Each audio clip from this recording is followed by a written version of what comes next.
Mercredi 18 avril 2018, merci de votre fidélité sans cesse renouvelée à nos programmes. Vous êtes les bienvenus dans cet autre numéro de Café Débat, deuxième de la semaine. C'est un plaisir de vous retrouver. Vous le savez, ici, nous donnons la parole à ceux qui veulent la prendre en vue d'impacter l'opinion.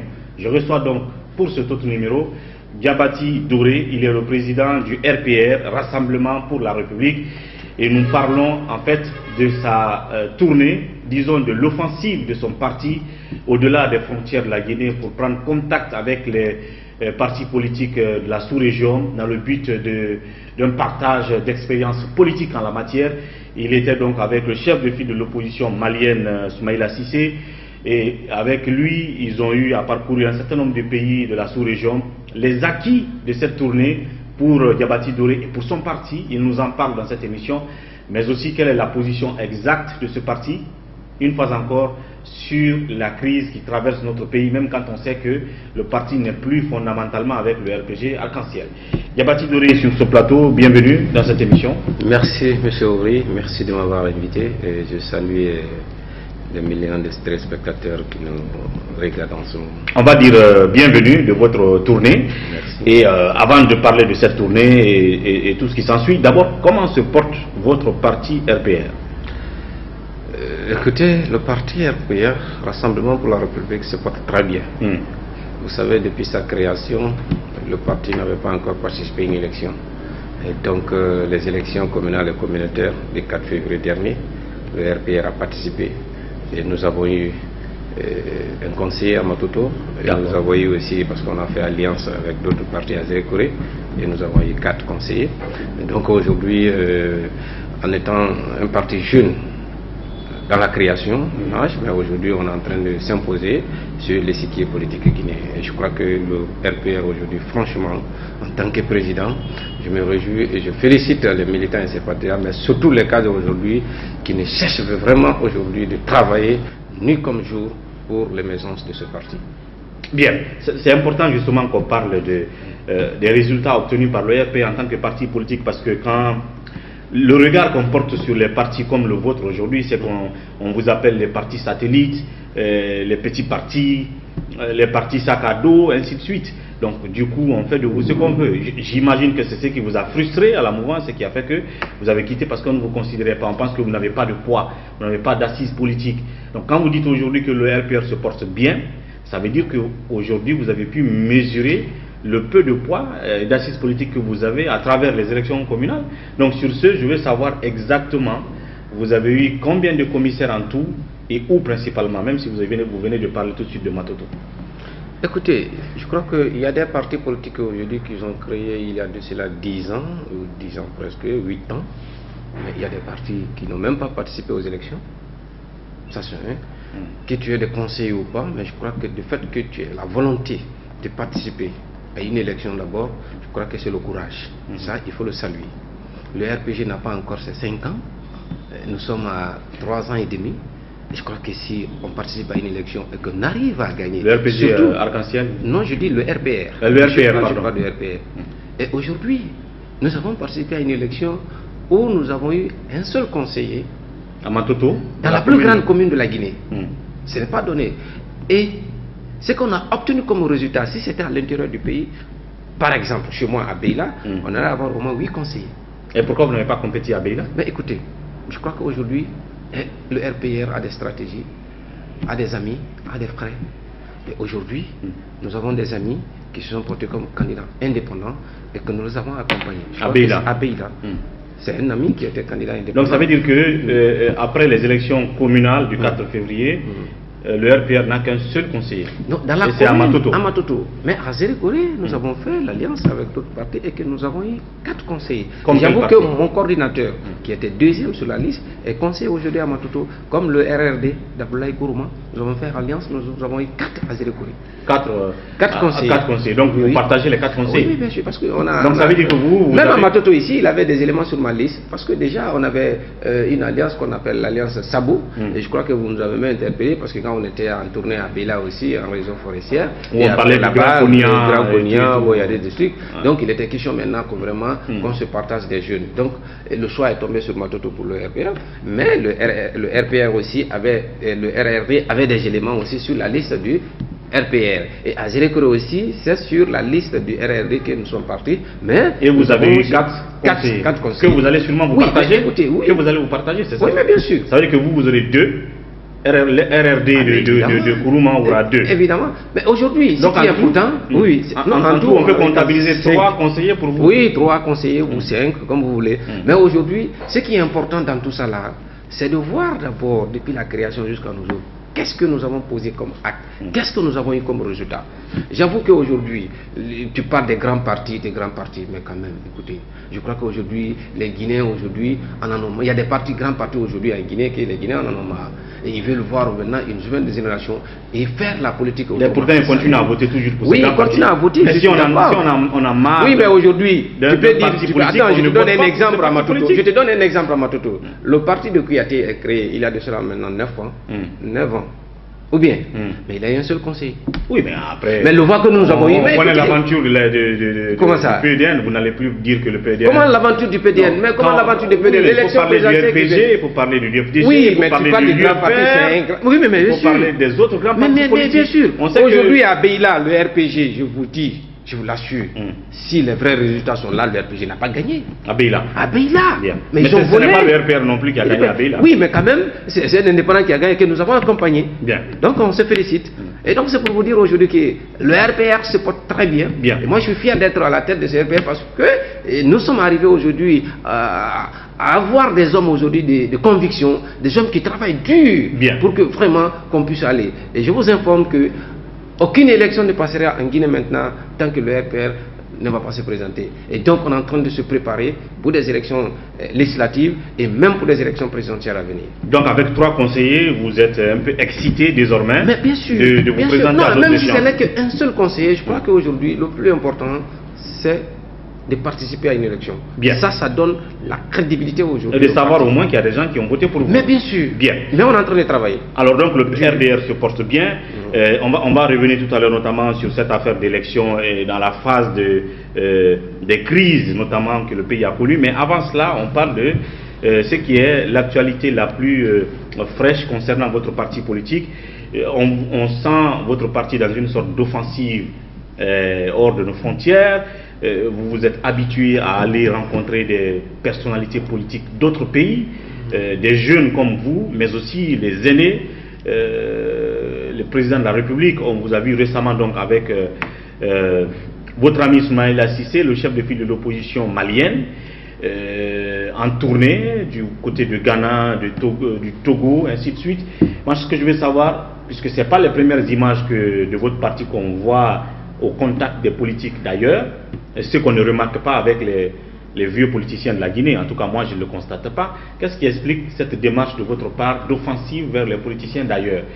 À un moment vous étiez vers le Libéria, vous étiez en Côte d'Ivoire, vous êtes allé rencontrer Guillaume Soro là-bas, au Libéria même chose. Qu'est-ce qui explique cette démarche pour vous? Écoutez, je crois que chaque parti politique a un agenda. Et à chaque fin d'année, le RPR, avec son équipe, le bureau exécutif, on élabore un plan d'action pour le parti. Et quand tu prends le statut et règlement intérieur du parti, et chaque responsable du parti a un rôle à jouer. Donc il était question que cette année, que le président fasse l'offensive diplomatique pour élargir vraiment des contacts à l'extérieur et pour voir comment ça se passe. J'avoue qu'aujourd'hui, je voudrais rendre un hommage particulier à mon frère, à mon papa, Choumi le Sampion, qu'on appelle affectueusement au Mali, Soumaïla Cissé, le président de RDR. Et aujourd'hui encore, je voudrais remercier ses cadres, ses responsables, sa famille, et vraiment qui ont réservé un accueil et qui se sont occupés de moi. Et ce que j'ai obtenu comme formation, comme renseignement, comme expérience aujourd'hui, je crois que le plus important, c'est de restituer ça au sein de mon parti. Donc le but de ce contact, avec Soumaïla Cissé et son parti, c'était quoi? C'était d'acquérir des expériences, des formations politiques. Oui, bien sûr. Il a une école de formation et à chaque année, il organise une conférence nationale. Mais après la conférence, j'ai eu à faire un stage en matière de communication politique, en management électoral, etc., etc. Même pour la structuration du parti, comment chaque responsable du parti doit travailler. Mais j'avoue que j'ai vu quelque chose là-bas qui m'a impressionné. Des anciens ministres, des vieux, qui viennent à la réunion de 20h jusqu'à 1h, 2h du matin. C'est rare de voir ça. Ça m'a impressionné. Et ça n'existe pas en Guinée. Mais non. Ça, il faut avoir l'honnêteté intellectuelle de le dire. Ça n'existe pas en Guinée. J'ai dit quelque part, j'ai dit franchement, on a beaucoup de choses à faire. Il faut qu'on travaille, parce que seul le travail paye. Comme disait Emmanuel Macron, il dit, mais comment tu es arrivé à la réussite aujourd'hui? Il dit, j'ai travaillé dur. Il y a la science, mais la science, on tente la chance. C'est vrai que la science existe, mais il faut le tenter. En tentant comment? Il faut travailler. Donc, aujourd'hui, ce que j'ai appris, ce que j'ai obtenu, c'est la même chose que je vais aujourd'hui imposer dans le parti. Donc, parce que sans le travail, tu ne peux pas y arriver. Donc, en fait... Et donc, aujourd'hui, avec le président Soumaïla Cissé, je crois que l'espoir est permis pour aider. Et très prochainement, après leur élection présidentielle, vous savez qu'il y a l'élection présidentielle là-bas cette année, le 29 juin, et après, il y aura aussi encore des cadres du RPR qui vont faire le déplacement, parce que les gens se disent, ah, c'est le président qu'on voit chaque fois, mais il est important d'abord que le président puisse aller pour avoir les premiers contacts. Après le premier contact, on peut ouvrir maintenant à d'autres, parce que on ne peut pas aller tous à la fois. Et donc, parce que les gens pensent que le RDR se résume à vous, c'est vous qui voyagez, c'est vous qui êtes au contact des personnalités partout. Je crois que c'est pas moi-même. C'est vous qu'on voit partout. Oui, mais c'est pas moi-même en personne. résume à Diabati Doré. C'est le texte qui dit, c'est le texte qui le dit. Le texte de votre parti? Oui, c'est mon rôle. Ça, il faut mener le contact, c'est mon rôle. J'ai fait au Libéria, comme vous l'avez rappelé. J'ai été invité 2 fois par Guillaume Soro. À chaque fois qu'il y a la fermeture, la clôture de la saison budgétaire, il m'invite, il me présente, et puis on échange. Je crois que c'est extrêmement important aujourd'hui de sortir hors de ton pays, de voir comment ça se passe ailleurs. À Lemay, j'ai rencontré un jeune activiste qu'on appelle Dr Gossi. Aujourd'hui, il est très actif. Il a créé un mouvement qu'on appelle les Sentinelles de la République. Il est très connu aujourd'hui, il est dans les grands réseaux. Même tout récemment, on a parlé avant-hier, il était à Abuja pour une rencontre. Et donc ces gens m'ont permis aujourd'hui de voir que oui, il y a une grande différence entre la société civile guinéenne et la société civile togolaise, même malienne aujourd'hui. Ça, c'est un autre débat. Oui. Maintenant, votre rencontre avec Soumaïla Cissé vous révèle que la politique, la manière dont elle se fait au Mali, elle est différente et plus positive que la manière dont elle se fait en Guinée. Ça veut dire que si vous, en tant que jeune politicien guinéen, au lieu d'aller à l'école des gens comme les Alpha Condé, des Sidi Touré, des, je ne sais pas, Silou Dalen Diallo ou qui encore, pour avoir une sorte de transfert de compétences sous forme de formation, parce que vous avez dit, vous étiez allé pour vous faire former dans une école de formation politique que Soumaïla Cissé a au sein de son parti. Donc c'est quand même une honte, alors que on n'est pas un tel cadre au sein de nos partis politiques en Guinée. C'est-à-dire qu'il y a un cadre de formation en politique, comme vous avez dit, communication politique, structuration, management politique, ainsi de suite. Est-ce que quand vous allez dans un pays comme au Mali, et que vous bénéficiez d'un tel renforcement des capacités, en même temps, est-ce que vous n'avez pas honte pour la politique dans votre pays?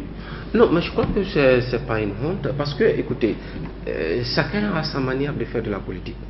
Aujourd'hui, l'URD, le président Soumaïla Cissé veut montrer aux Maliens, veut montrer à la face du monde aujourd'hui que oui, pour gouverner... Oui, mais cette démarche-là, elle doit être quand même universelle au sein de tous les partis en Europe politiques qui se respectent. Ça existe. Parce qu'on a le RPG, même en Europe, ça existe. Non, on a le RPG qui a construit un bâtiment à Amdalaï, comme quoi c'est l'école de formation des cadres du parti. Mais sauf que c'est normal. Ça ne se concrétise pas. Donc ça veut dire que ça n'existe pas ici. Non, ça n'existe pas. Donc ça veut dire que c'est une honte. Ça doit être une honte. Non, bon, pour vous, ça a une honte aujourd'hui, mais je crois qu'aujourd'hui, ce que vous avez dit, le plus important dans ça, c'est que ça existe ailleurs, ça n'existe pas en Guinée. Et donc aujourd'hui, normalement, les grands partis, comme tu le dis aujourd'hui, le RPG, que ce soit l'UFDG, l'UFR, franchement, doit avoir une école de formation des jeunes. C'est ça qui existe ailleurs. Parce qu'aujourd'hui, le parti, il ne faut pas dire que oui. Parce que quand tu parles de RPG, les jeunes à aller peut-être non, écoutez, il y a quelque chose, je vais vous dire quelque chose.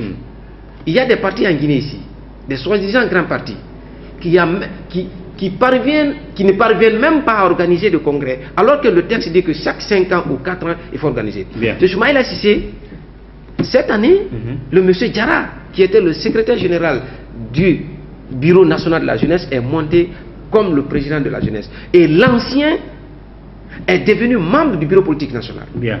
Et chargé des questions extérieures. Je vous apprends que un tel jeune, oui, un certain Diallo, M. Diallo, à la faveur du Congrès. Et aujourd'hui, c'est ce jeune-là qui est parti représenter le parti, l'URD, en Afrique du Sud, pour l'international libéral.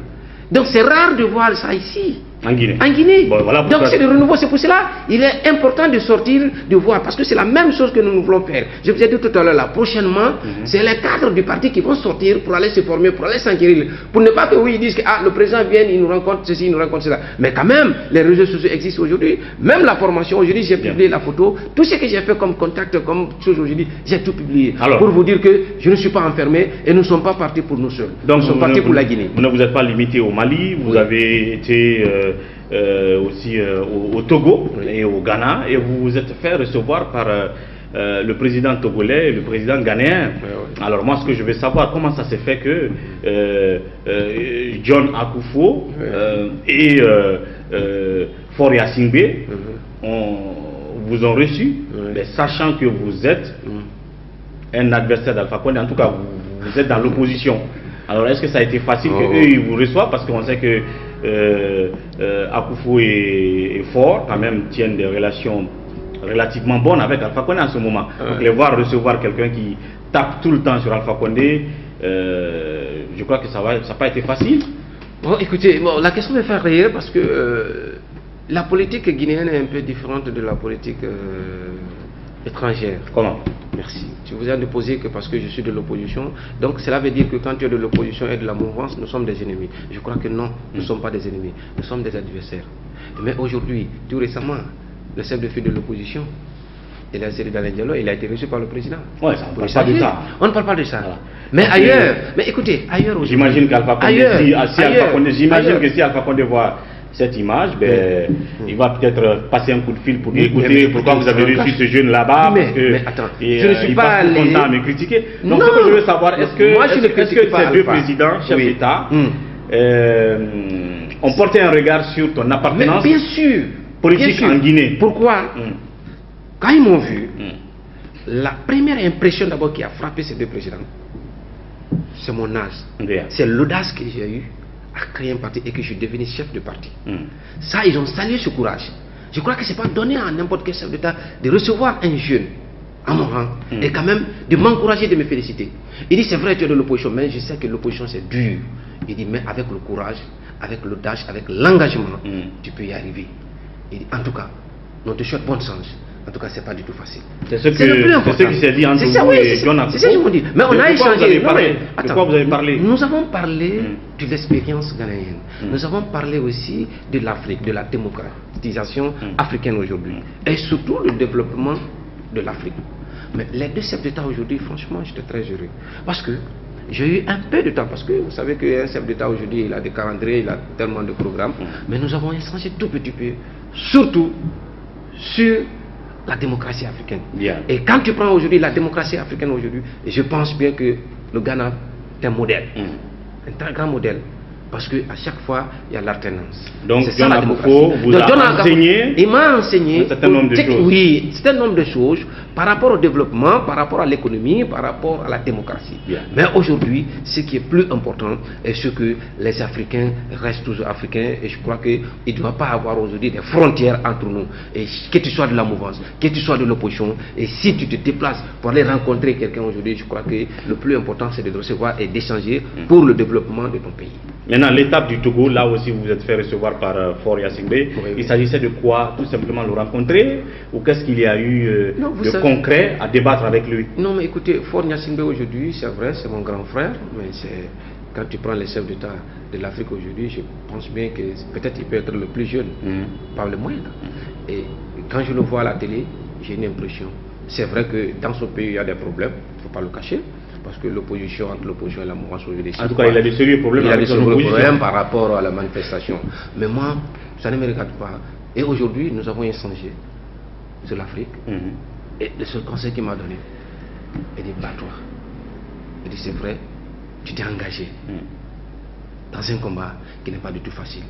Mais il faut arriver. Oui, mais est-ce que lui, il a une idée du combat d'un opposant parce qu'il n'a jamais été dans l'opposition? Oui, mais quand même, il a hérité du pouvoir au Togo. Donc il ne sait rien de ce qui se passe dans une opposition. Aujourd'hui, toi tu n'es pas de l'opposition, tu es journaliste, mais tu sais que l'opposition c'est dur. Ah non, je dis, Faure Gnassingbé ne sait rien d'une opposition parce qu'il a hérité du pouvoir au Togo. Il a hérité du pouvoir, mais il sait réellement que oui. Il sait qu'il fait subir du tort peut-être aux opposants dans son pays. Non. Bon, je te dis que je ne suis pas togolais, il pourchasse dans les rues au Togo. Parce oui, mais même ici, on ne nous a pas pourchassé. Bien entendu. On ne nous a pas pourchassé. On a eu même des morts ici. C'est plus grave. Parce que dans les autres pays, ce que le Mali a fait, c'est du jamais vu dans ce monde-là. Faire sortir 2 millions ou 2,5 millions de personnes dans la rue, même un seul rétroviseur n'a pas été cassé. Même en France, ça n'existe pas.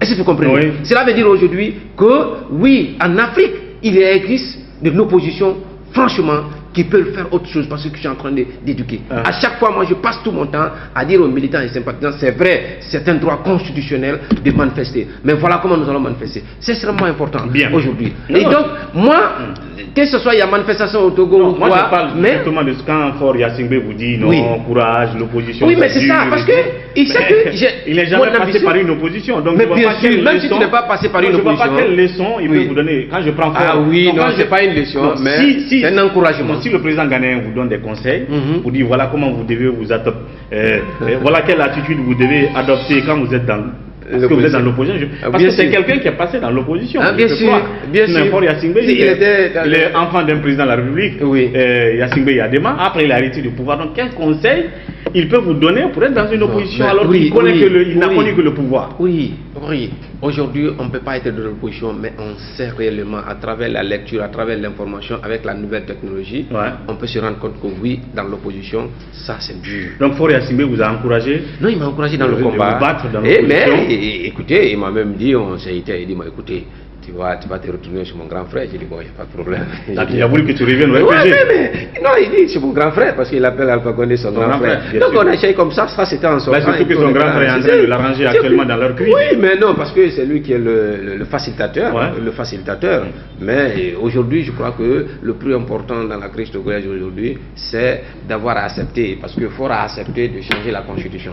Parce que selon la constitution togolaise, avant, ça, il n'y avait pas de limitation de mandat. Mais il a accepté qu'on y va avec limitation de mandat de 5 ans. Mais l'opposition dit, niet, il faut qu'il quitte. Je crois que d'abord, pour allumer le feu, il faut avoir l'allumette. Mais si tu n'as pas d'allumette, d'abord tu veux allumer le feu. Mais quand même, c'est bon sens. Allez.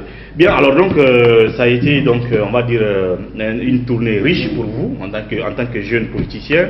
Aller à la rencontre de ces hautes personnalités politiques du continent, des présidents, des chefs d'État, des grands opposants, ainsi de suite. Et donc, vous rentrez au pays avec beaucoup de choses à partager en fin de compte avec votre parti. Ah, bien sûr, bien sûr.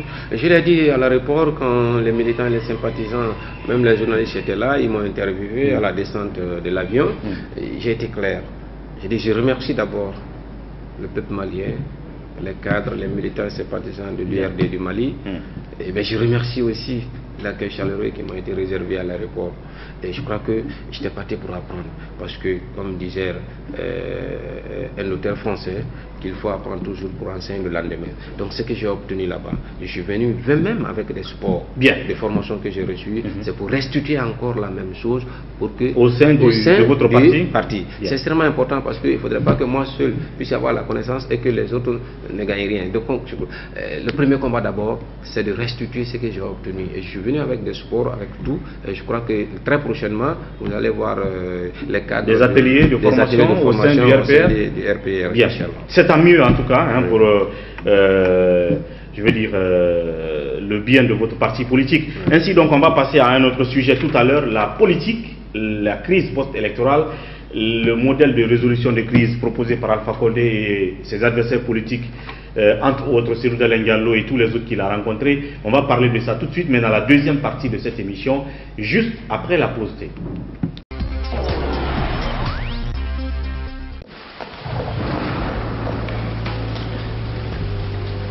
Il existe des choses qui nous donnent la force et l'audace d'aller au-delà de notre imagination. Le thé Akbar, Le thé Akbar est fabriqué en utilisant uniquement les feuilles soigneusement sélectionnées en provenance de Ceylon. La qualité du thé Akbar a été évaluée selon les normes les plus strictes par des experts en dégustation qui se sont appuyés sur près d'un siècle d'expertise dans ce domaine. Premier producteur de thé, vous pouvez faire confiance à la famille Akbar pour vous garantir votre santé. Seule la meilleure tasse de thé peut vous procurer de la fraîcheur. Thé Akbar, le leader mondial. Merci de nous trouver donc dans cette deuxième partie de Café Débat qui reçoit comme invité M. Diabati Doré, président du RPR. Avec lui, on a parlé un peu des résultats obtenus par ce parti politique au lendemain des élections communales du 4 février, puisque ça fait partie des formations politiques qui sont, on va dire, sous-estimées sur l'échiquier politique guinéen. Il l'a dit, son parti se porte assez bien. Et puis, on a parlé de cette stratégie d'offensive politique du RPR vers la sous-région, les politiciens d'ailleurs, voire même les chefs d'État, donc les rencontres qu'il a eues avec ces différentes personnalités politiques d'ailleurs, c'est que cela peut avoir comme retombée positive sur le plan politique pour son parti politique. Et puis à présent, on va parler de la situation qui prévaut en Guinée, depuis le lendemain de ces élections. Vous êtes dans l'opposition aujourd'hui, le RPR, et j'imagine que Cellou Dalein Diallo, reçu par Alpha Condé, c'est au nom de tous les partis qui sont dans cette opposition républicaine. Ils ont décidé que la crise actuelle soit résolue au sein du comité de suivi qui a déjà commencé son travail, mais ça commence à, je veux dire, à patauger au sein du comité, parce que certains parlent de loi, d'autres parlent de, on va chercher les documents pour recompter les voix. Quelle est la position de votre parti dans cette situation? Est-ce que le RPR, malgré que membre de l'opposition républicaine, vous avez partagé cette démarche depuis que Cellou Dalein Diallo s'est vu avec Alpha Condé? Bon, écoutez, lorsque le président Cellou Dalein Diallo a rencontré le président de la République, Alpha Condé, bon, moi je n'étais pas là, mais quand même, à chaque fois qu'il y avait des réunions, le parti était représenté par son secrétaire administratif, à la personne de M. Keita. Et j'avoue qu'avant la rencontre, le chef de file de l'opposition a appelé ses pairs pour échanger qu'est-ce qu'il va dire. Et je crois que c'était important aujourd'hui parce que nous sommes dans un groupe. Donc avant de prendre part à quelque chose, je crois que le plus important c'est de réunir ses pairs pour avoir des avis des uns et des autres. C'est ça qui a été fait. Et moi j'ai vu les images, j'ai vu les échos, j'ai lu sur les sites en étant à l'extérieur. Mais quand même aujourd'hui, moi je me suis réjoui parce qu'il y a au moins la crispation politique aujourd'hui. Parce que depuis le 4 février, à un certain moment, on a fait presque un mois dans les manifestations. Ouais. Et ça a donné ce que ça a donné. On a vu des casses, on a vu même des morts. Et donc on n'a pas besoin de ça maintenant. Et donc le plus important aujourd'hui, c'est que le président s'est engagé pour mettre en place un comité de suivi. Et que ce comité de suivi a commencé à travailler. Ils ont confié le travail au comité, puisque le comité existe. Mais avant ça, d'abord, la CENI avait passé un communiqué en disant que partout où il y a des problèmes, et si les gens ont des preuves, de venir. Et une fois que l'opposition s'est déplacée pour partir, et dit non, la CENI c'est la CENI, nous on donne le résultat, et puis c'est fini le président. Alors que c'est le président qui avait demandé à la CENI de recevoir les gens pour que... Oui, pour recueillir le grief. Mais si nous partons et que la CENI dit encore non, qu'ils sont indépendants, ceci, cela, mais je ne vois pas ça. Pourquoi ils ont passé le communiqué alors? Non, mais pour peut-être faire plaisir au président de la République. Ah oui, mais non, on n'a pas besoin. Donc, cela veut dire, c'est toujours, ça c'était une autre parole. On avait toujours dit que ouais, nous avons des institutions aujourd'hui qui sont dans le portefeuille. C'est parce que d'un côté, il y avait votre pression, vous avez mis la pression.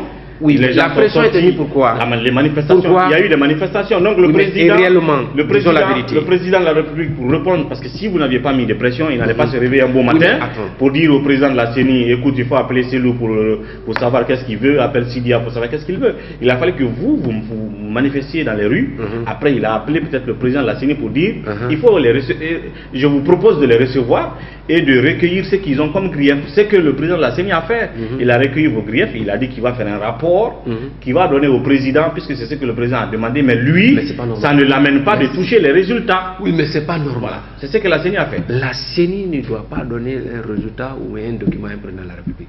c'est une institution indépendante. Oui, donc elle ne devait pas vous recevoir. Vous ne deviez pas lui forcer à non, vous mais recevoir. si elle le vole, parce que j'avoue, non mais écoutez, même ce que nous avons obtenu à Matoto, je sais que ce n'était pas notre voix. Il y a eu combien comment on appelle, de voix qui ont été annulées à Matoto? Plus de 900 et quelques. Pourquoi? Et parmi les 900 et quelques là, je crois qu'on devait avoir nos voix quelque part là-bas. Il y a des bureaux de vote qui ont été annulés. Mais si les gens ont de preuves, ce que vous oubliez, cette élection, ce que les gens n'arrivent pas à toucher, ça il faut se dire la vérité, les militants et les sympathisants de la mouvance n'ont pas voté. Ils n'ont pas voté? Oui, mais oui. Mais il faut voir, non mais... Pourquoi la mouvance a gagné alors? Gagné où? Gagné où? C'est pas par rapport à vol. Mais pourquoi on a demandé, pourquoi on est descendu dans la rue pour réclamer les vrais résultats? Le RPG a gagné partout? Où? Non, même dans son fief, quand je prends par exemple à Farana, mais c'est un indépendant qui a été le premier là-bas. Cela veut dire qu'il n'a pas gagné. Même à Sigri, n'eût été les vols, mais aujourd'hui, le RPG ne peut pas remporter une élection maintenant là en Guinée. Parce que tout le monde est déçu de la gouvernance. Tout le monde est déçu. Bien, il faut le dire. Alors, donc aujourd'hui, tout ce que nous demandons, si on veut la paix, si on veut que ça avance, je crois qu'aujourd'hui, la démocratie, c'est très simple.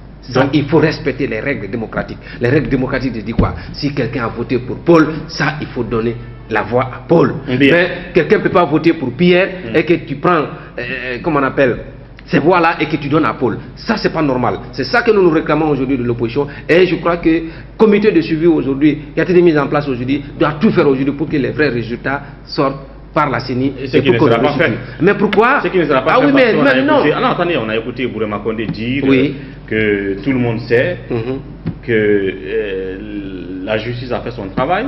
La CENI a donné les résultats, donc on ne touche pas les chiffres. Maintenant, comme il y a des gens qui vous représentent au sein du comité de suivi, en tout cas étant membre de l'opposition républicaine, c'est vrai que le RPR n'a pas de membres au comité, mais il y a des éléments de l'opposition qui sont là. Bien sûr. Donc, comment est-ce qu'ils vont faire pour obliger le comité de suivi à aller rechercher les procès-verbaux qui, selon vous, ont été écartés et annulés?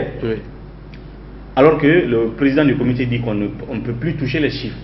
Donc, est-ce que vous ne pensez pas que vos représentants au comité, que vos différents partis dans l'opposition, vous devez peut-être envisager une autre manière de trouver la solution à la crise? Bon, écoutez, moi je viens de rentrer et je n'ai pas encore participé. Demain, nous avons une réunion. Une réunion de l'opposition? De l'opposition républicaine, demain. Et je pense bien, la question que vous venez de poser, l'inquiétude d'abord qui plane aujourd'hui au sein du comité, nous allons écouter les représentants de l'opposition au sein de ce comité et nous allons voir quelles sont la suite aujourd'hui que nous allons apprendre aujourd'hui. Mais pour le moment, je viens de rentrer, je n'ai pas encore l'information réelle, tout ce qui se passe aujourd'hui au sein. Mais je crois que demain, je vais y participer à la rencontre de l'opposition et je crois que j'aurai bien étudié, bien informé par rapport à ce qui se passe au sein de ce comité. Mais quand même, votre parti politique, jusqu'à ce stade, est en harmonie avec la démarche de Cellou Dalein Diallo, chef de file de l'opposition? Non, c'est pas le parce que dès qu'il est sorti du palais la dernière fois et qu'il a annulé les manifestations, il y en a qui disaient dans les couloirs, derrière les rideaux, non, c'était pas une bonne démarche, il ne devait pas lui seul aller dire non, on a arrêté. Est-ce que le RPR, jusque-là, est en plein accord avec la démarche que est en train de suivre Cellou Dalein Diallo? Oui, non, mais il n'y a pas de problème. Je crois que la démarche de Cellou Dalein Diallo, ce n'est pas la démarche de l'UFDG, c'est la démarche de l'opposition. Parce qu'aujourd'hui, je crois que moi, je vous ai dit dans l'entame de ce débat, je dis que moi, je me réjouis aujourd'hui que dans mon pays, je me retourne dans mon pays, au moins qu'il n'y a pas de manifestation. Parce que même en étant de l'étranger, j'attendais toujours à manifester la manifestation. Donc la démarche aujourd'hui, quand Cellou Dalein Diallo a dit que oui, qu'on suspend d'abord les manifestations, et je crois que c'est pour faire face aujourd'hui au comité de suivi et d'attendre de voir. Donc demain, nous allons nous retrouver et nous allons voir comment ça se passe au sein de ce comité. Et puis on va terminer cette émission en chute par ce sujet annexe. Vous disiez que vous avez eu les échos d'un futur remaniement gouvernemental. Vous pensez que c'est un peu du folklore, quoi, c'est du bruit. Vous pensez que ça n'a pas lieu d'être, ou plutôt c'est plus que jamais nécessaire qu'Alpha Condé mette une nouvelle équipe qui puisse bien travailler pour ces 2 dernières années à venir? Mais mon frère, disons la vérité. Tu veux sanctionner ton enfant, est-ce que tu as besoin d'appeler d'abord ton papa ou bien un ami pour dire que oui, ça, ce que mon fils vient de faire là, ça, je veux le faire, ça, je veux le faire, ça. Tu as besoin de ça? Non, qu'est-ce que ça veut dire? Vous voulez dire donc, je veux dire qu'on n'a pas besoin de faire du folklore. On n'a pas besoin d'annoncer que tel ministre est ceci, il est cela, je vais le gommer, je vais faire ceci. Un président de la République, mon frère, si ça ne va pas, on a vu ça ailleurs, dans les autres pays, en Europe comme en Afrique. On dit que oui, ça, elle est incapable de gérer tel ministère ou pas. On prend son bic, on dit bon, écoute, c'est fini, mais le lendemain, vous attendez le décret. Est-ce qu'on a besoin d'attendre un mois depuis que Alpha Condé a annoncé que oui, je vais changer le gouvernement, je vais consulter. On a besoin d'abord de consulter les boulangeries ou bien les syndicalistes ou bien les transporteurs pour nous mettre un gouvernement. La majorité mais écoutez, la majorité, on n'a pas besoin. Mais on n'a pas besoin, on n'en a pas besoin. Pour la formation de gouvernement. Vous ne voulez pas qu'on écoute la majorité? Non, écoutez. Non, mais quand même. Écoutez, on va les écouter. On les écoute pourquoi? C'est pour les problèmes. C'est Alpha Condé qui sait ce qu'il appelle majorité silencieuse. Mais majorité silencieuse ou pas, majorité silencieuse ou pas, si tu veux écouter la majorité silencieuse comme ils le disent aujourd'hui, c'est par rapport à la question de la nation, par rapport au panier de la ménagère, mais pas un syndicaliste, comme on appelle, un transporteur ou bien un commerçant dans la rue n'a pas besoin le président n'a pas besoin de consulter un commerçant du marché pour dire que oui, je demande ton avis d'abord, qu'est-ce que tu en penses, je vais changer le gouvernement, mais est-ce qu'on va passer tout ce temps, tout ça?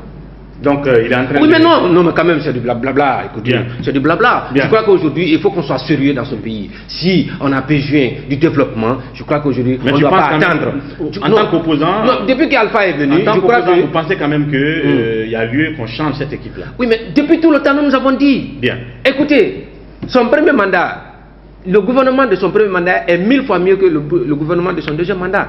Mais depuis qu'Alpha est venu en 2015, pour son deuxième mandat, avec Mamadi Youla, le Premier ministre. Mais quand même, rien ne bouge. Vous le savez, le président même a dit.